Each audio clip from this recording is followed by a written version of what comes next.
we could outnumber you. But see, we're so good of friends, we're not going to do that, right, Jordan? Right? Yeah. See? We're not going to do that to you, but we could. We're not going to do we it. Hold all the power. Just remember, it's our This isn't a choice. threat, it's a promise. It's a promise. Just when you leave here today, tell them what we did for you.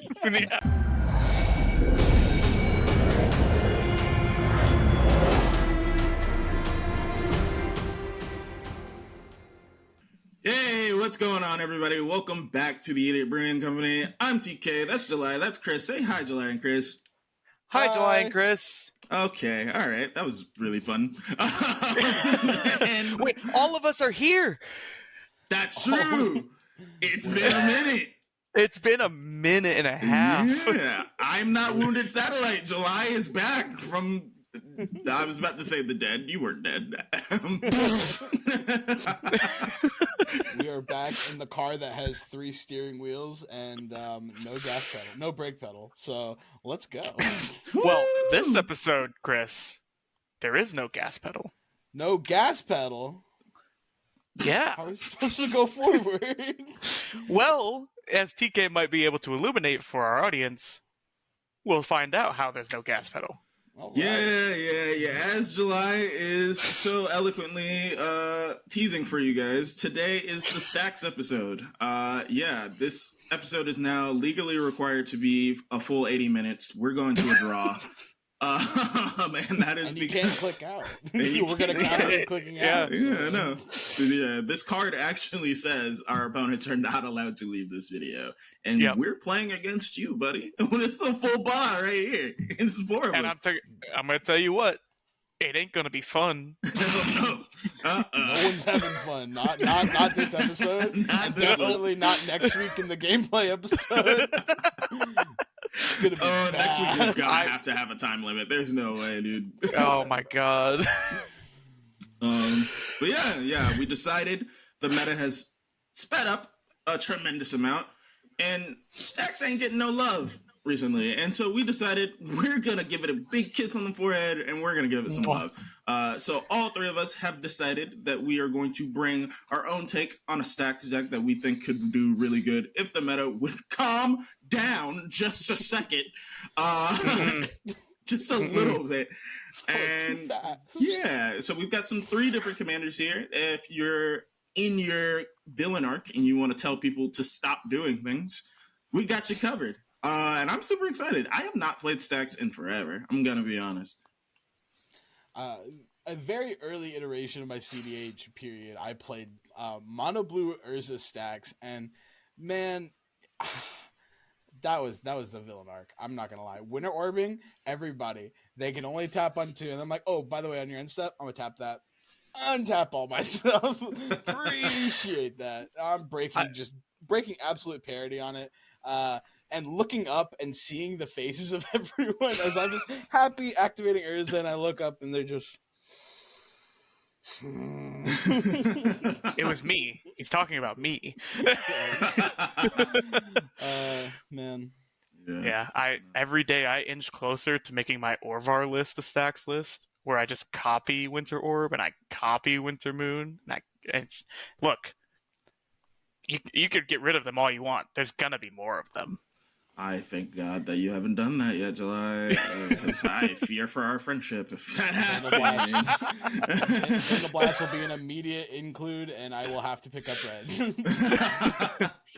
Yeah, no, I think my experience with...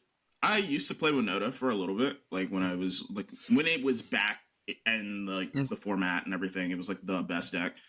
It was like, man, we're terrified of this. And then I was like, yeah, Stax is cool. I don't know why people hate it so much. Then I did Mox Masters, right? And we were doing commentary. And I remember it was me and Drake. And we sat through a 3.5 hour long tie-in game. Oh. All respect of Stax went out the window. I said, there's no simple reason we should be playing Magic for this long. I'm tired. I want to go home. I'm at home, and which was the worst part. It had me wanting to leave my home and then go back. I was very upset. So At that moment, I said, "Man, I wish this meta would speed up." And then I ate those words because now Roxai is winning on turn 1, and it's not me because I'm the second seat, so it sucks. But we're here to But yeah, fix that yeah. today. Oh yeah, we're gonna punish anybody who decides that they're trying to keep a real fast hand. You're not playing multiple spells. What are you talking about? There's a God Pharaoh statue here, dummy. Stupid. Awesome. With that out of the way, yeah, Chris, do you want to take it away? I will take this driver wheel that has no gas pedal. Today, I introduce you to an oldie but a goodie. We are doing bird stacks. Derevi Imperial Tactician. This was an old Stax deck. I don't know if you guys knew, the precursor of Derevi was this kind of like hard stacks game plan where you untap your things while shutting down everybody else, or tap down other people's things when they could only untap a few things with your Derevi ETB. It was very grindy, very slow, and it did very well in the meta years and years ago. Fast forward to today, where people are Dereviing out with One Ring and turbo drawing, going through their deck, creating this infinite loop, and winning not fast per se, but a lot faster than the deck used to play. I decided to jump my butt into the time machine and go on back to old Derevi stacks. We're slowing the game down. So Derevi Imperial Tactician, if you do not know, is a Bant, which is green, white, blue, legendary creature, bird, wizard. It is a 2/3 flyer that whenever he enters the battlefield or a creature I control deals combat damage to a player, you may tap or untap target permanent. Derevi has this really fun ability as well. Pay 1 generic and Bant, put Derevi onto the battlefield from your command zone. We don't care about commander attacks, which is wonderful. Absolutely wonderful. You play a Drannith Magistrate? Cool. That's cool with me. Let's shut out everybody else but me. Derevi's just going to slide right in real fast. Going on to my Stax pieces, we have quite a few. We are running Archon of Emeria. Only 1 spell per turn. Non-basic lands are going to enter tapped. Love that. These Rockside players are going to cry if they don't have a removal spell. Collector Oof. No artifact shenanigans whatsoever. Your treasures are if they're entering at all, they're entering tapped, and if they do enter tapped, they're not going to be tapping for anything. They're just going to build up and up and up and up and up, and you're not going to get any value over them at all. We are running Drannith Magistrate, Eidolon of Rhetoric, another Rule of Law effect, and we have Rule of Law, of course. We really want to slow the game down. This deck is very, very low on the mana rock count due to be able to play these Stony Silence effects, and I find people have really taken advantage with their One Rings, with their mana rocks, their treasure production. These are going to grind them to an absolute halt. So it's something I have not played personally, and I feel just a little scummy putting them in my deck, but here we are. We need to slow the game down, and there's no better way to do it besides saying your fast mana is now no mana. Draw engines, we do want to draw through our deck fairly easily, so we're running Archivist of Ogma, Esper Sentinel, Mystic Remora, Polywog Prodigy, and Rhystic Study. The suite of Bant draw effects that you can have in this format. No One Ring, because we are running these Stony Silence effects, even though Derevi and One Ring go together like sliced bread and butter. Not in this deck, because I'm trying to use one of my many creature tutors to get out Collector Oof as fast as possible, slow that game to a grinding halt, play one of my Rule of Law effects, continue to get the slow incremental value as the game goes out. Now you may be wondering, and the biggest problem with Stax decks is, Chris, how are you going to win? Wonderful. I'm so glad you asked. Well, we are going to bounce our Rule of Law effects to win. It's not the best. I understand. It's gonna open up this window, and everyone's gonna go for it. But with cards like Emergent Zone, hopefully I get to do it on top of everybody else. So fingers crossed, that makes me happy. If we want to be safe and win underneath our Rule of Law effects, don't worry. I thought about it. MH3 has given me a wonderful, wonderful card that I've been playing a lot. TK's been playing a lot. everyone hates it and wants it to get out of the format. Nadu Winged Wisdom. We are doing Nadu Bird Stacks. We have Nadu Winged Wisdom and Nomad's Encore. With all of our creature tutors, we are going to sit there behind a wall of Stax effects, activate Nomad's Encore to target Nadu and our other various creatures, grind through our entire deck until we find Thassa's Oracle, and play it as our one spell for turn.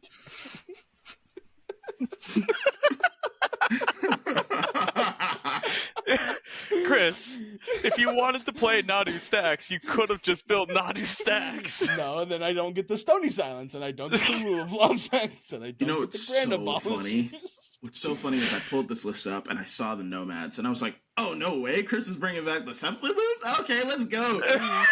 And then I looked and I was like, there's no Cephalid here. What's going on? And now I get it. I completely understand now.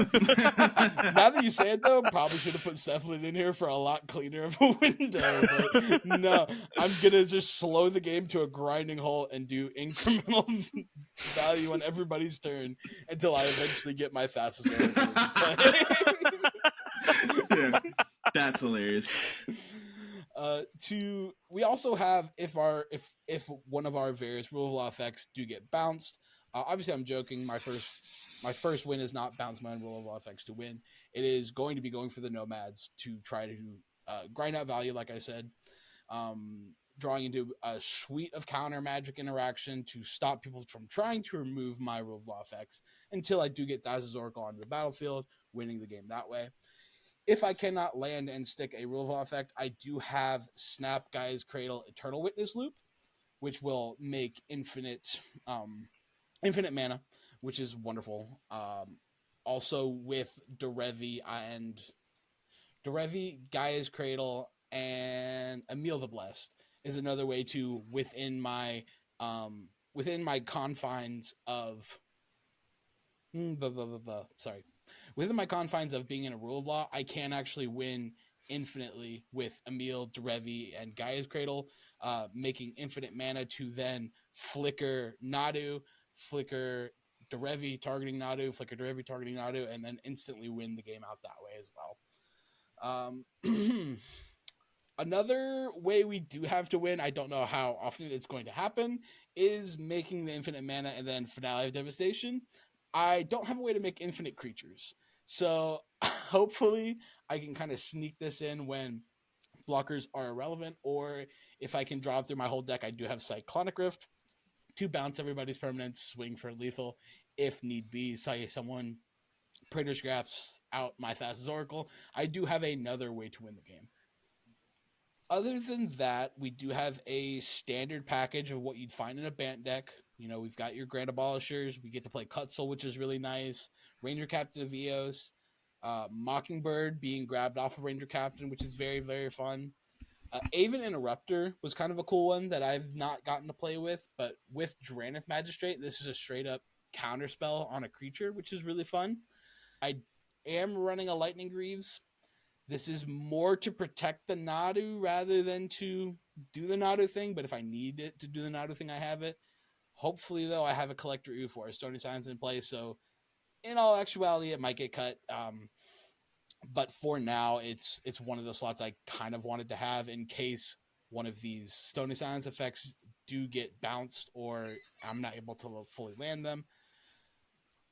Lands are fun being in Bant. I do get to run the what I've been calling the Crop Rot package. So we do have Crop Rotation, we do have Gaia's Cradle, we do have Emergent Zone, and we do have Talon Gates of Madara. I love there being 3 hot hits off of a Crop Rotation. Makes me feel so good. Just at any point in the game, what do I need? What do I need? Do I need instant speed win? Cool, I got you. Do I need a spot removal? I got you, homie. We're there. Other than that, nothing too crazy in the land department. We do have Urza Saga. Could probably get taken out here because I don't have that many hits for it. But all in all, this seems like a very... I was going to say very fun deck. This seems like a very terrible deck to play against. Which, in its own right, makes it a fun deck. So, hopefully we can make some people miserable with this deck. What do you guys think? Polywog Prodigy is phenomenal with this like blink strategy.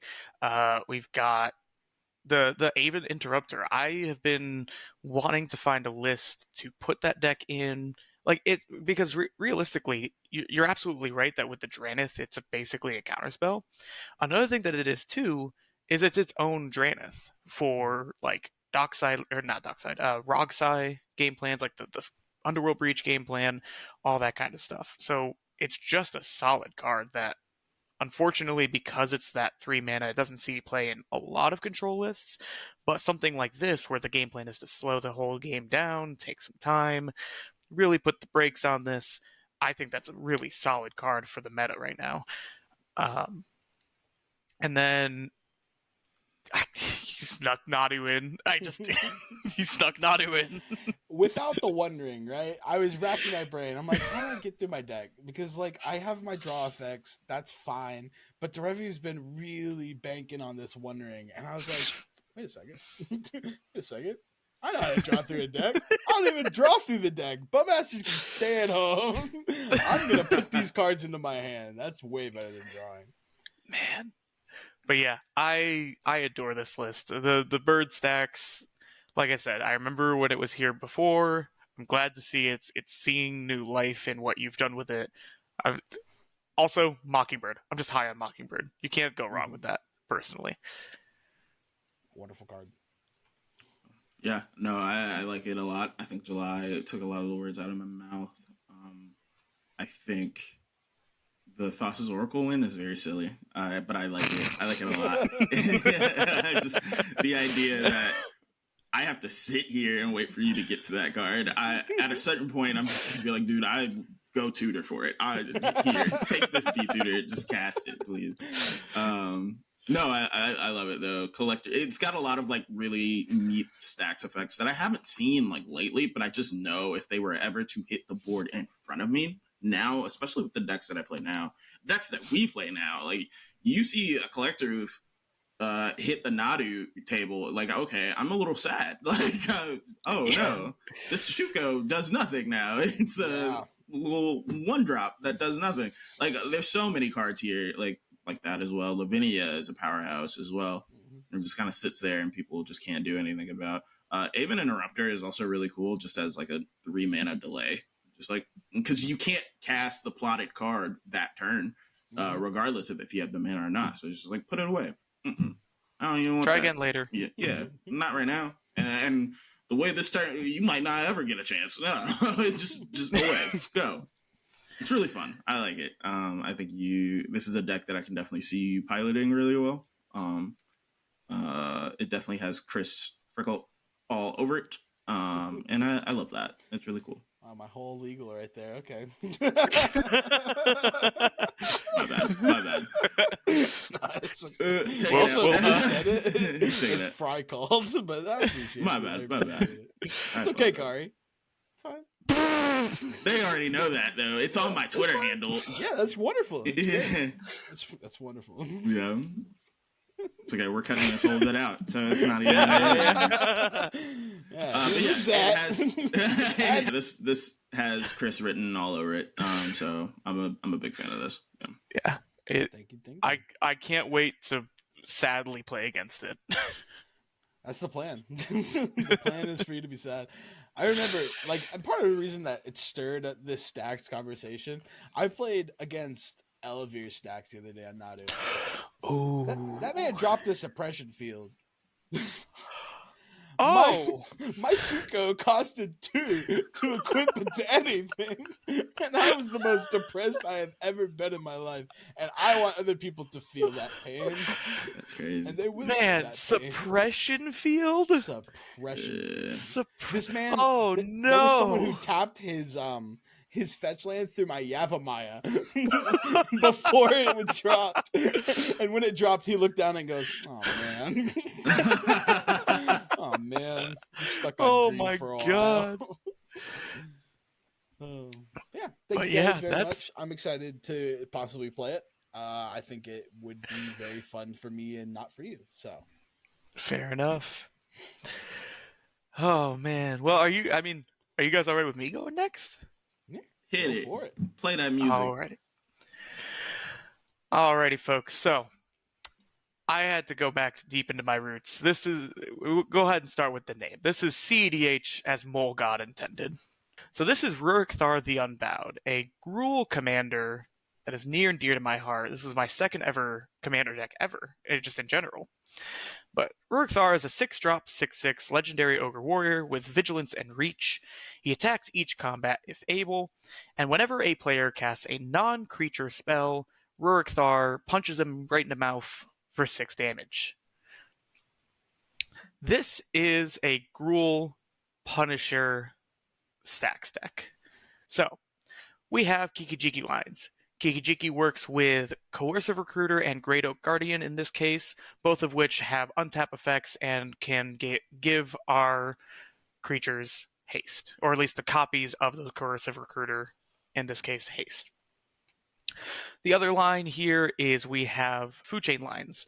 So we're going to be doing stuff with Squee and Eternal Scourge, exiling them over and over again, then using Greater Good to loop through our deck with Ruric Thar, because we can infinitely cast Ruric Thar and then sacrifice him to Greater Good to draw 6, discard 3, until eventually we find some way to outlet all that mana.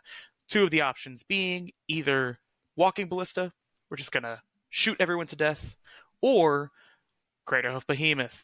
We also, in case we do the next line, which is Dockside and Teamer Sabertooth, is Finale of Devastation. Again, infinite mana through the Teamer and the Dockside into Finale of Devastation. Similar principle with the Greater Good. If we have that infinite mana, we can loop through the deck with Greater Good to get the combo piece we need out. So next up is the next section. Make the mana, cast a dude.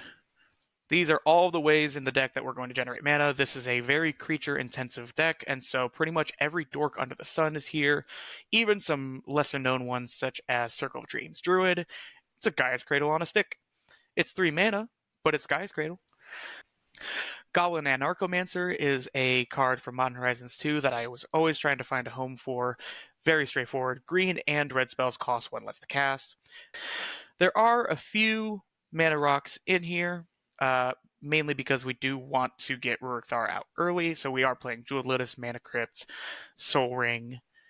And the other mana rock of interest here is the Great Henge. Again, because we have such a high concentration of creatures, that Great Henge is usually going to be very cheap because Ruric Thar himself makes it a 3 mana artifact just by being on the field, but also it makes our creatures bigger and it gives us card draw for every creature that shows up. So, every time we play a dork, every time we play a WinCon, every time we play anything, we're going to be seeing more cards, which in Gruul is sometimes kind of hard to do. Also, because they just decided to staple it on for fun, you gain 2 life every time you cast it, or every time you use the mana out of it. So, if we do have to spend some of our life to Ruric Thar, praise be to the Gruul god, we're going to get that life back with the Great Henge. This is also just this section is dedicated to finding more creatures, getting more creatures on the field, whether that be tutoring, card advantage, all that kinds of stuff. So a few examples, we have the classic Beast Whisperer. Whenever you cast a creature spell, draw a card. Survival of the Fittest is just you discard a card to tutor up any creature. We have Toski. Whenever you deal combat damage with a creature, you draw a card. Sylvan Library, we've got Worldly Tutor, we've got the classics. We've got both Vivian on the Hunt and Vivian Monsters Advocate here. Vivian on the Hunt is a birthing pod effect where you can sacrifice one of your creatures to go get something a little bit bigger in terms of mana cost. It also allows you to filter through your deck if you want to mill and then put any number of creature cards into your hand from the uptick. Whereas Vivian Monsters Advocate lets you cast from the top, lets you cast creatures from the top.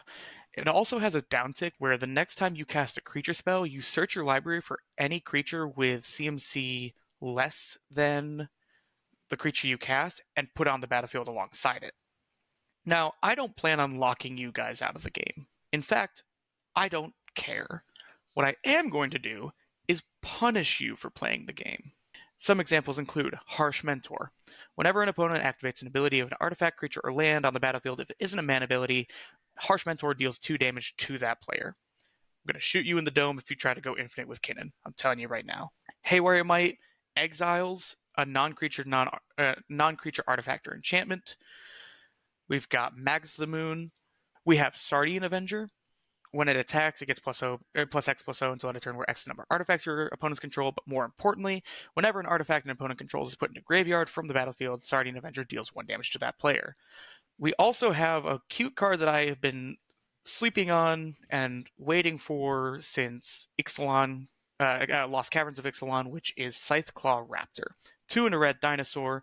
Whenever a player casts a spell, if it's not their turn, Scytheclaw deals 4 damage to them. I don't want you to counter me. Go away. 4? Stop. This is my 4 is crazy. 4 damage. 4 damage. Yeah. I was reading that earlier. I was like, Stop. Go away. 4 is nuts. What? All right, my bad. Continue. Look, you don't need a Docin in this deck. You can play on my turn. But man, you're going to run out of opportunities to do that. With Scytheclaw and Ruric Thar, 10 life for every counterspell you throw at me. Please be my guest. We also have Vexing Shusher, one of my favorite cards for these colors. It can't be countered. You can decide at any point that your spells can't be countered, or other players' spells if you don't want other players to lose out on this stuff. Some non-creature Stax pieces that are in here that fit with our idea here. We have Karn, just go away artifacts, very much a collector effect, but it also can shoot down 0-drop artifacts, so goodbye Mana Crypt, goodbye Chrome Mox. We also have a pet card of mine, War's Toll. So, War's Toll is an enchantment for 3 and a red. Whenever an opponent taps a land for mana, they tap all the lands they control. Now, keep in mind, you can float your mana in response to the trigger. That's fine. It's still going to go away when I move phases, or when anyone moves phases. So if you plan on countering spells, you better hope that I am going to stick around in this phase for you to do so. It also says if a creature an opponent controls attacks, all creatures that opponent controls attack if able. Blue Farm, I know you want to swing with Tymna. Please bring everything else with you. My Ruric Thar will yank your Crom out of the air and beat him to death because it has reach. All bubble blowing babies will be beaten senseless by everybody within. Hey, beatings will continue until morale improves. Jesus. I didn't realize he had reach. Oh my god. God. and vigilance, Chris. Yeah. He might have to attack each combat if able, but he's also a blocking boy. He's ready. The last card in here that's probably out of the norm for a mana package like this is Kessig Wolfrun. This is a colorless land, but you can pay X red and green, tap it. Target creature gains plus X plus O and trample until end of turn. If I feel that I have excess mana and not really a game plan with it, I can just go to Ruric Thar Beats, give him the trample that he oh so desperately deserves, and put you on a clock. That's, like I said, this deck is very simple. It has 4 categories. The win cons are kind of an afterthought. We just want to burn you to death. But outside of that, I believe that is the entire deck. So I will leave it up to you guys. What do you think of Ruric Thar the Unbowed? What a crazy deck. I will say, as a man who loves these Kiki combos, the fact that you chose pairing creatures with Kiki that are not of the norm, like you could have done Zealous Conscripts, right? You chose to do Coercive Recruit. Like, I look at these things as the exact same thing, which is perfectly fine. I did not know this card existed, but they're both the exact same thing. It's 4 mana, a red. I think Coercive Recruiter's a little more stronger, right? It has it's a 4/3 body instead of a 3/2. Yep. Don't quote me on that one. And here's an important qualifier about Coercive Recruiter that is different from Zealous Conscripts. Coercive Recruiter checks not when it enters the battlefield. It checks when it or another pirate enters the battlefield. So you can also steal the entire board state with this combo. Because what happens is every time you make a copy, both it and the original Coercive trigger. Oh. That's hot. Huh. That's hot. Yeah. Okay. Wow. I think this is actually just a better Zealous God script in terms of Kiki, right? Am I wrong? Am I dumb? Hold on. I mean, because it's a minute difference, but it clears out blockers. Yeah. And it steals your opponent's value cards. It genuinely is just better. Like literally in every way. Minus that Zealous Conscript has haste. Who really cares, right? Because like I mean, you're only using it for a combo piece. You're not just actively. Okay, that's crazy. All right, Coercive Recruiter, goated card. Who'd have thought? That's very funny.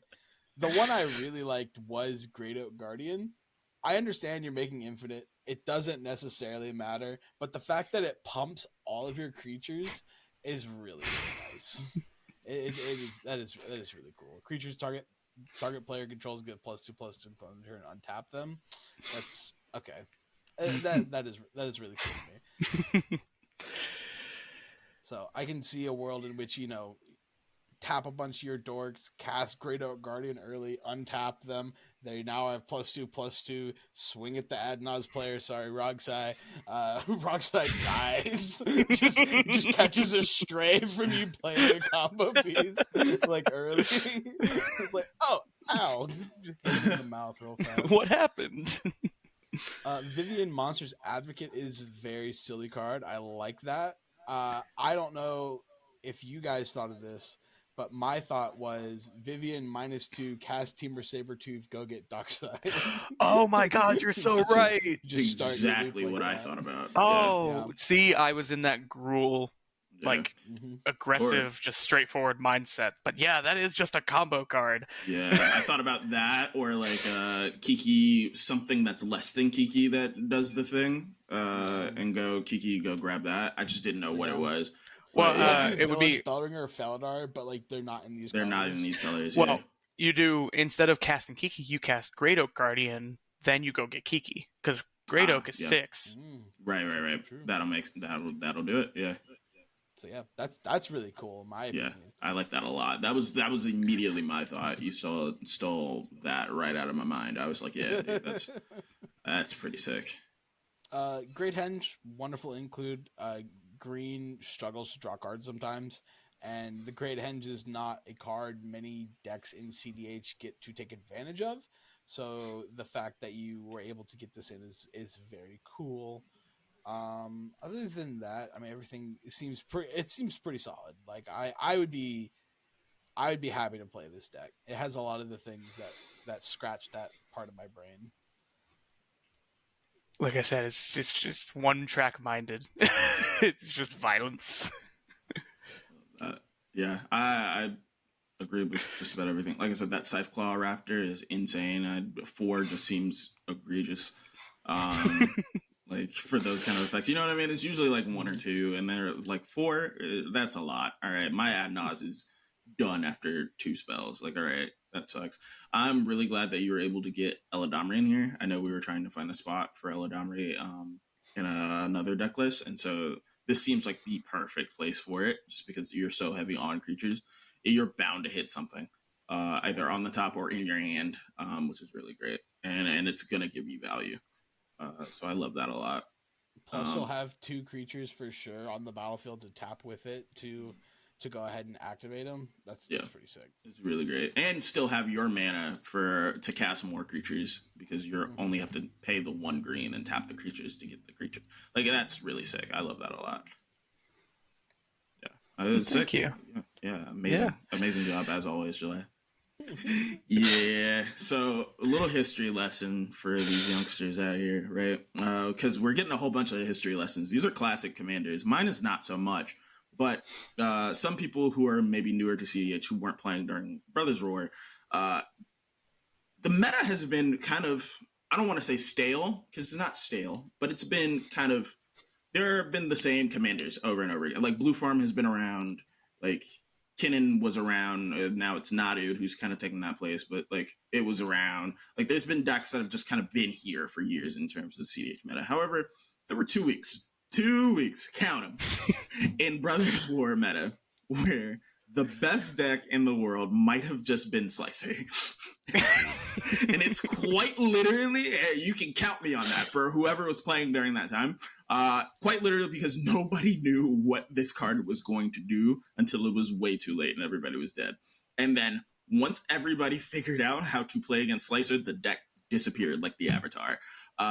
However, back with Assassin's Creed, this is why July has seen this list before. I got really excited because they just printed Slicer again. They just did it again. And I'm like, okay, cool. It's got to work this time, right? Like, it's gotta be a thing. It's got to stick around. So, yeah, my deck is Alexios. I don't even know how to say the rest of that. But Deimos of Cosmos? I think so. Sure. I'll take that guess. Yeah. I'll take that guess. Boom. We're going to call him Alex. Alex is a legendary creature, human berserker for 3 in a red. He's got trample. Alex attacks each combat if able, can't be sacrificed, and can't attack its owner. So it's a way to get round saying goated without being goated kind of thing. And then at the beginning of each player's upkeep, that player gains control of Alex, untaps it, and then puts a +1/+1 counter on it. And then it gains haste until the end of the turn. And so then they have to do the thing. So I've seen that you guys, have your game plans and everything. It's real cool. Like we're trying to draw our deck here, and not draw, but draw our deck here. Get Thoracle. I see July. You got 4 game plans. I got 1, brother. Hurt. You going down. There's not another win con here. I don't have no infinites, dog. Alex is it. If Alex goes, I play Slicer in the 99, dog. Slicer's here. That's it. We got 10 creatures, and 2 of them do the exact same thing. I'm trying to hit you in the face, dog. That's it. That's all I'm going to do. You want to talk about stacks? Let's talk about stacks. Let's talk about stacks. We got stacks for days, dog. What else do we have? We got Karn, the great creator. Your artifacts are doing nothing. We got Honest to God Null Rod. Your artifacts are doing nothing. We got Smoke Stack. Sacrifice those permanents. You can't sack my Alexios, so I don't care what else you sack. It's fine. Whatever. You can have it. Curse Totem, Damping Sphere, Mana Sucks, God Pharaoh Statue. You're not casting spells, brother. Chalice of the Void. Ow! What are we saying right now? Tangle Wire, Thorn of Amethyst, Trinisphere, Vexing Bauble, Weathered Runestorm, Winter Orb. I almost put Winter Moon, but I was like, man, we're already doing it enough. I don't need to do it to y'all. Stranglehold, you're not searching. Did you know that Stranglehold just says you can't search libraries? Yeah. That's on your lands too, brother. Like, no, your fetches? Son. So on top of all that, we're also on Magus of the Moon, Blood Moon. Like, I'm staxing you out from turn 1. This deck makes mana like it's nobody's business because we're only in 1 color. Once I have that stacks set down, I'm casting Alexios, and the next thing you do is making everything hurt. If you cast spells, cool. I got Wandering Archaic. I'm gonna get that spell too. All right, cool. You playing around that? That's fine. I got Commander's Plate. My commander is only 1 color. If you're not playing red, you're dead, son. That's it. That's all it is. Command Beacon, there. Dockside, there. I'm making mana. Molten Psyche, I'm shuffling. If I can't get it the first time, I'm going to get it again. Winds of Change, Wheel of Fortune, Wheel of Misfortune. It's going crazy. I did lie. There is Dual Caster Mage, but I'm going to be honest. I played this commander. I had forgot that it was in there because I just did the Alexios thing. That's all I want. We've got so many effects that just hurt people. War's Toll is in here as well. But I play War's Toll mainly for the Price of Glory. Whenever a player taps a land for a mana during another player's turn, destroy that land. You could tap your stuff, sure, but then you're not gonna get it. And the reason why I like that is just because I'm not playing on other people's turns, and if they're playing on mine or they're trying to get rid of, all I care about is that Alex is on the board. Either Alex or Slicer is on the board. As long as those 2 cards are on the board, whatever else happens, I don't care. And as that is my one-track mind for this deck, and that is how it goes. Literally, the other win con, I guess, is Decree of Annihilation. If you've never seen this card, brother, it is a 10-mana sorcery that says remove all artifacts, creatures, lands, graveyards, and hands from the game. End sentence period. End sentence period. If Alex is on board while I resolve this, dog, just scoop. We're done here. Everything's done. And what's even better is it's got a cycling cost for 5, 6, 7, right? When you cycle destroy all lands. So as long as Alex is out, that's really what I'm trying to do is cycle this, because it's really way harder to, you can counter a Decree of Annihilation. And you can mana drain that, and then I'm screwed, and I'm so sorry to the rest of the table.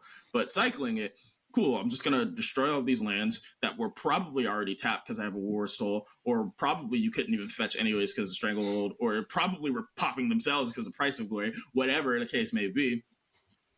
And now we're just sitting here, and there's an 8/8 coming for you, dog. Have fun. I'm sitting here. I'm just going to enjoy this carnage. Jesus Christ. Yeah. We also got Tectonic Instability that also does the same thing. When a land comes into play, tap all lands as controllers. So you do whatever.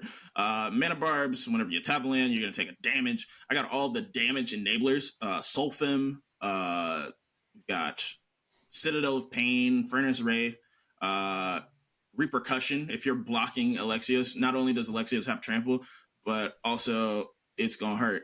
It's going to hurt for everybody. Like I said, that's all I want to do. I'm just going to hurt you, dog. That's it. One of my favorite cards here is Jinxed Idol. It's a 2-mana artifact. At the beginning of your upkeep, Jinxed Idol deals 2 damage to you, but it also has sacrifice a creature, target opponent gains control of Jinxed Idol. I'm just going to set this terrible card out into the world and deal damage. And the best part about it is they have to sack their own blockers that they could use for Alex to get rid of it, because they can't sack Alex. And that's great. I love this game. Prisoner's Dilemma is also sick. Jessica's Will, Gamble, just to get everything started. We're also on Rug of Smothering as well. So if you do somehow end up playing around all the stacks that we're running, that's fine. You're just going to take a lot of damage in the meantime, and then you're just going to make it way easier for all of this to hurt. So yeah, that's this deck. There's 26 lands. Nykthos is part of it. But it doesn't even matter, dog. I'm not even gonna lie. Like that's it. That's really this list. Yeah, I love it. Man, where do we start? I'm gonna start with that energy. That energy that you gave up. Yeah. Absolutely wild. Like, I felt from your voice and passion that you are just gonna hit me in the mouth, and that's all you want to do. And I don't know if I can stop you. Like you said, Alexios can't be sacrificed. The only way, and I've done this against a Slicer player, the only way to get rid of an Alexios or a Slicer is to have Food Chain. Food Chain is not a sacrifice ability. You exile it instead. Yep. That's the only way to get rid of it, minus your typical destruction spells. But if a Commander's Plate is on this, what am I going to do? Yeah, you're just going to sit I here don't and run wait. red in any of my decks minus Rockside. Rockside is not removing Alexios. Rockside is going for the win. Yeah. So, oh man, this is a wild deck, and if I sit down in front of somebody and they have this deck, I think I'm just gonna give them the point. I'm just gonna say, you got it, brother. I'm not gonna be here for that. I'm not gonna be here for the violence that you're about to inspire. Decree of Annihilation? Why? Stop that. No. Do not remove my lands, you behemoth. What is wrong with you? We gotta talk about the Ozolith. Oh yeah, what, dude? So the Ozolith is really funny, just because Alexios obviously gets a +1/+1 counter for every rotation. So that's at least going to be what, 4 counters, right? Or 3 counters, because it starts on the next turn. Which is awesome. It gets really funny when there's a Slicer out. Because you hold Slicer in your hand for when they inevitably try to get rid of Alexios. Alexios is gone. Ozolith gets all those counters. They're like, okay, well, we at least know when the Alexios is going to come back. You put it on Slicer. Slicer has double strike and now is a 12/12. Yeah. Did you just like I said, hit him? Awesome, dude. And on the similar track of, you sneaky boy, you didn't talk about this, and especially because of Alexios, Obi-Wan. Oh yeah. I guess I guess that does it. Because, like I said, you just ping. You just ping people. I'm just gonna ping you every time that Alexios does the thing. It's just gonna hurt. And it's gonna hurt a lot. And the great part is, I get to control all of you. You control my creature. That's fine. I'm still just gonna target that creature. It's fine. I think I skipped over all of that stuff because genuinely, it's all redundancy. I'm just hurting you. That's all. Well, that's all the game plan is. The main reason I bring up all these cards, because there are a few more that I could probably spend the next 5 minutes breaking down like the specific choices you made. All this to say, I feel like that energy hid a lot of genius in here, because there is a lot of clever choices in here, a lot of cards in here that I was like, wait, hold on, what are we doing? That just it's so good. I love it. It's violent and it's mean, and I hate it, but it's so good. You stuck a chalice in the void in here, you fool. I think it was really just coming from a passion of like, okay, cool. I really enjoyed like those 2 weeks when Slicer was a thing, just watching people scramble. I was like, I just want to do that again. Let's bring that back. I'm down for that. And I was trying to think of like fixing the problems with Slicer.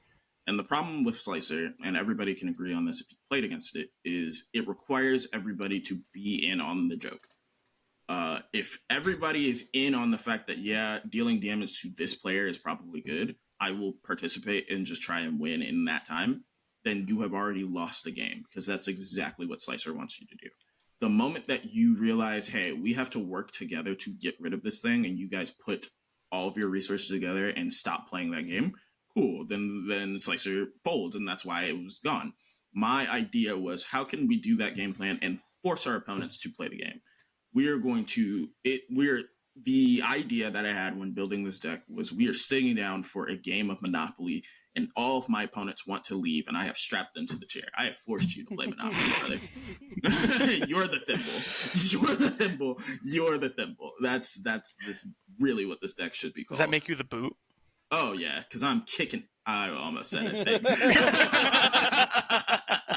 think what's really fun about this deck too is, if anybody out there has played Slicer, or has a Slicer deck just lying around, you very much can take this list and switch the two commanders. It'll be just as fine, I promise. Yeah.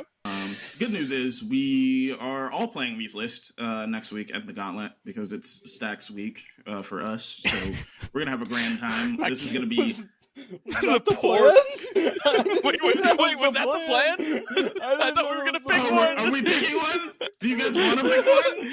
Wait, hold on. So I guess that's the question, right? We'll come back. We'll come back in 5 minutes. Yeah, we'll come back in 5 minutes, and we'll have decided if we are playing all of the lists. Because more such a better deck. You're just like, yeah, no, I'm not gonna play this. So I convinced my lovely co-host that we are gonna play 3 Stax decks. The two violent brewers beat Chris up in a back alley and convinced him. Yeah. I'm so sorry for whoever comes on. I'm so sorry. I fought for you. I want you to know. If you come back and watch this, I'm not the bad guy here. It's those two. Dude, perfect time for a bleep. When we get bleep on, they're going to go back and look at this video and be like, oh, I should have known. Knowing them too, it's gonna be hilarious. I'm gonna cry my eyes out. I want you to know. It's gonna be the first 5 minutes of that gameplay. Yeah. I feel so bad. I genuinely, there's a pit in my stomach right now. If you are our guest and you're watching this, only Chris apologizes. Oh yeah, I'm not sorry for nothing, dude. I'm ready for this. Apologizing vehemently. Yeah. This is literally like, this is all I'm looking forward to now. This is literally giving me a will to live until next week. So dude, for a little behind the scenes, those two have been high on Pokemon recently, and I think we roped them back into Magic, or at least I roped TK back into Magic. You immediately pushed me back into downloading the Pokemon client. I'm like, screw this. Oh man, this is great. Yeah, I'm gonna hop off here, play Pokemon, and think about this game specifically. I'm so ready. But yeah, that has been it for this episode of Idiot Brewing Company. I've been TK. That's been July. That's been Chris. Say bye to the people. Make sure to like, to the comment, people. and subscribe. We love you so much. Thank you for joining us, and we will see you next week at the Gauntlet, baby. Bye bye.